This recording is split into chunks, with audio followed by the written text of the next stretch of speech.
వెళ్ళి మా పిల్లలు 100 రూపీస్వి చేపలు తెచ్చారు. అన్నీ కలగలిపి ఉన్నాయి. ఇవి ఇగురి కంటే పులుసు బాగుంటాయి అనేసి నా ఐడియా. ఇప్పుడు వంట చేద్దాం.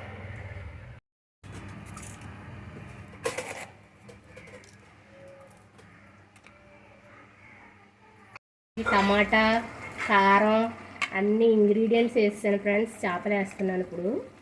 పైన ముందైతే అందరూ చింతపండు ముందే వేసేసుకుంటారు. నేను అలా కాదు, చేపలు వేసాక చింతపండు పులుపు వేస్తే ఈ కారం ఇవన్నీ కమ్మగా చేపకు పట్టుకుంటాయి.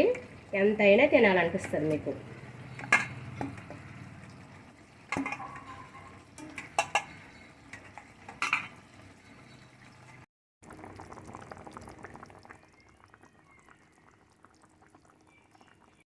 మీ చేపల కర్రీ రండి భోంచేసేద్దాం వేడివేడిగా.